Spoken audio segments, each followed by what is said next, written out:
လောကကြီးမှာအတက်အကျဆိုတာတဘာဝပဲဆိုပေမဲ့ဘယ်တော့မှအောက်ခြေမရောက်သွားစေမဲ့အမြဲတမ်းအောင်မြင်မှုလမ်းရောက်မှာပါမယ်ရှိနေစေမဲ့ရှုပ်ဝက်ချက်တစ်ခုရှိတယ်ဆိုရင်ကောစိတ်ဝင်စားရမကောင်းဘူးလားဒီကနေ့လေ့လာကြည့်မယ်အကြောင်းအရာကတော့ရှေးဟောင်းမူရင်းကျမ်းဂန်တွေကဝိညာဉ်ရေးကကြီးပွားချမ်းသာမှုအတွက်အဓိကကျတဲ့မန်တိုင်ကြီးကြောင်းရအကြောင်းပဲဖြစ်ပါတယ်90ဆိုတော့ဒီကနန်းကဘာကိုဆိုလိုလာလဲကဘာပေါင်း90ကဘာကိုပြောတာပါမတန်းတဲ့ရဆိုရင်ကဘာပေါင်း90ကဘာတိုင်းတချိန်လေးတောင်ဘဝအောက်ခြေမကြချက်ဘူးဆိုတော့တကယ်ကိုအာမခံစံချိန်ကြီးတစ်ခုပါကဘာတစ်ခုဆိုတဲ့အချိန်ကာလကကျွန်တော်တာမန်ညံနေတော့မန်းစားလို့မရနိုင်အောင်ရှေ့လျားလုံးလ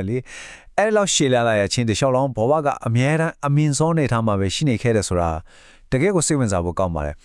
ကဘာပေါင်း90ကဘာတစ်လျှောက်လုံးမှာဖြစ်တည်ခဲ့တဲ့ဘဝတွေကိုပြန်ကြည့်မယ်ဆိုရင်လူဖြစ်ရင်လည်းပြည့်ရှင်မင်းစัจ java တင်မင်းနတ်ဖြစ်ရင်လည်းနတ်မင်းကြီးပြမဖြစ်ရင်လည်းမဟာပြမကြီးစသဖြင့်အမြင့်ဆုံးသောဘဝတွေကြီးပဲဆိုတာတွေ့ရမှာပါ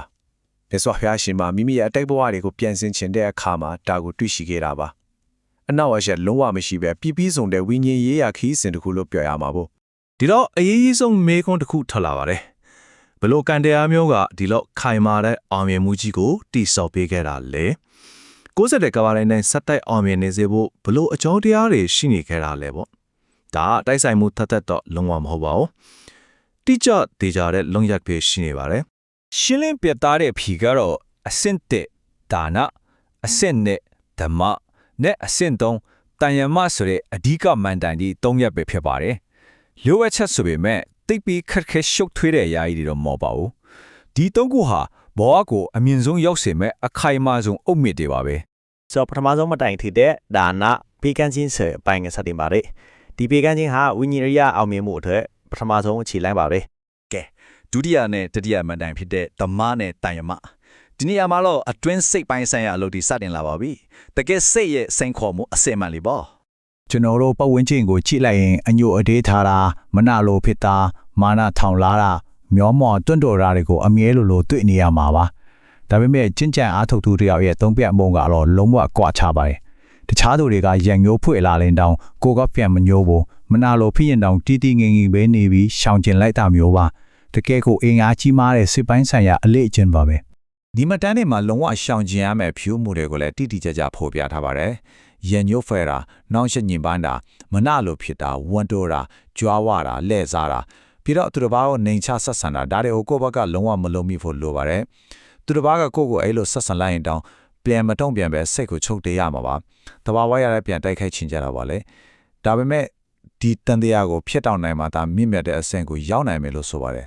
ဒါကြောင့်မှတ်တမ်းထဲကအလုံးအရေးကြီးတဲ့ဝေါ်ဟာရတစ်ခုဖြစ်တဲ့တန်လဲထားမှဆိုတာကိုလေးလာကြည့်ဖို့လိုပါတယ်တန်လဲဆိုတာကကိလေသာအညစ်အကြေးတွေကိုခေါင်းမာထောအောင်ဖွတ်တိုက်ဖယ်ရှားတာကိုခေါ်တာပါ